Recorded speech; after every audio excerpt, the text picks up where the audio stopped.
I'm Teresa Harding. This is mission 5 of week 3. You've almost made it to the end of the week. You guys are doing great. And this has been an exciting week. You guys have been having your classes. You're starting to see some successes, have some failures, but it's exciting. You guys are doing awesome. So keep it up. Your mission today, should you choose to accept it, is to learn how to work with the exceptions committee at corporate headquarters. You guys, they are awesome. They are trying to help us.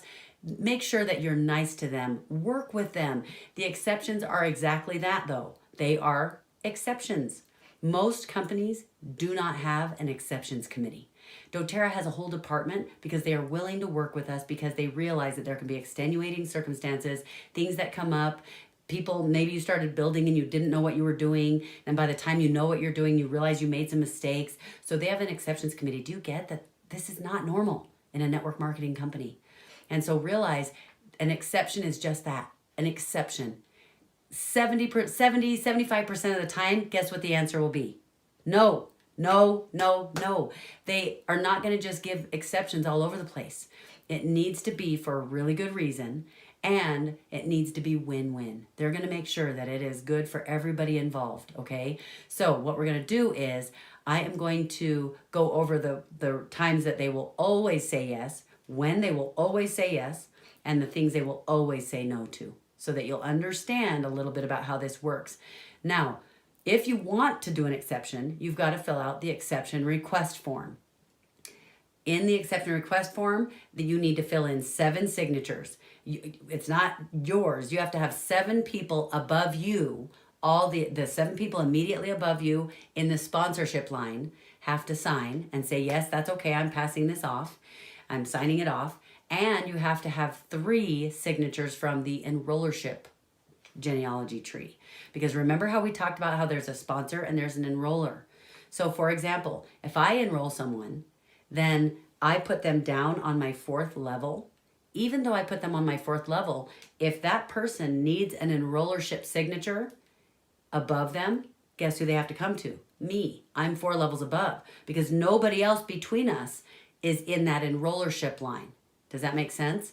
So don't worry too much about that, because as you get to that place where maybe you need this, we'll help you figure that out. But there are times when you're going to need the 7 signatures above of the sponsor line and the 3 signatures above you in your enrollership line, okay? And you can find it in your back office. So first, I want to tell you what they will always say no to. They'll always say no if it immediately will help you hit rank. If you're going to hit a rank because of the move that you're trying to make, they will say no. They do not want to hurt other people. And this is a good thing, you guys. You work hard to hit rank. You work hard to hit diamond. It's not fair if they let somebody else hit diamond by moving people around and making exceptions all over the place. So be glad that they're very careful about this. If it gives you the power of 3, then it's not fair.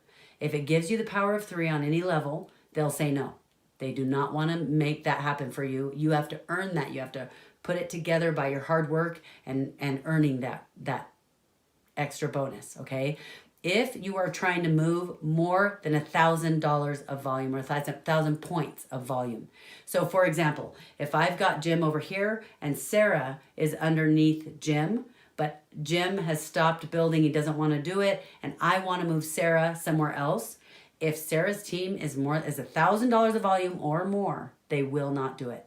So, don't try to fudge the system, but if you've got a leg or an area where it's almost 1,000, don't put those extra enrollments in until you've got that leg moved. Try to make that happen, okay? And the other reason they will always say no is if you're trying to move a team or move volume under someone who is not enrolling. They want to make sure that whoever you're moving is going to a better position than they were in before. They need to make sure that that person, if you're moving them, they better be getting better support than they were before, and it's a better position for them. So those are the things they'll always say no to. Now I want to tell you what they will always say yes to. One thing they will always say yes to is family problems.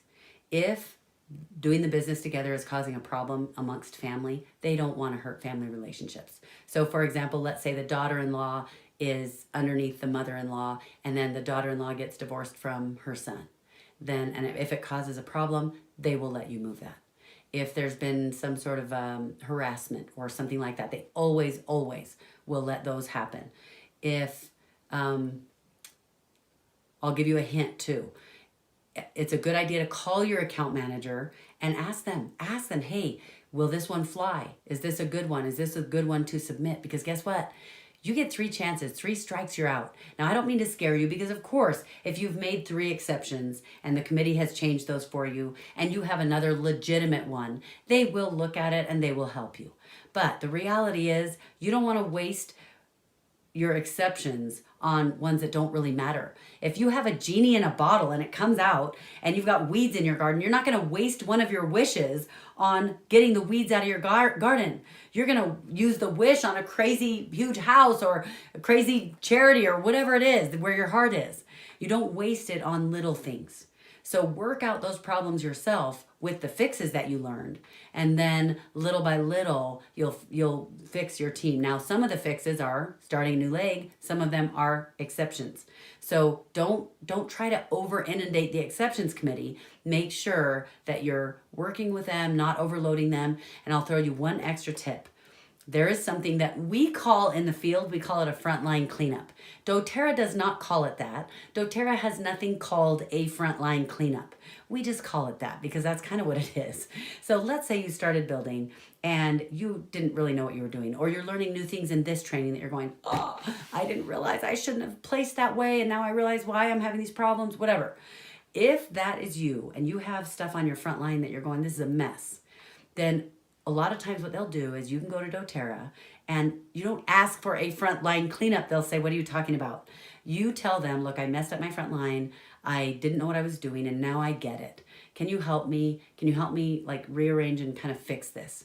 They still won't move 1,000 points of volume. They still won't help you hit rank, any of that stuff. But a lot of times they'll help you with a lot of those changes all at one time to fix your front line.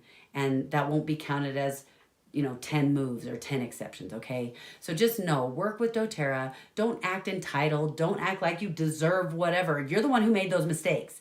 We made those mistakes. It's our fault. We're just lucky if doTERRA lets us change them.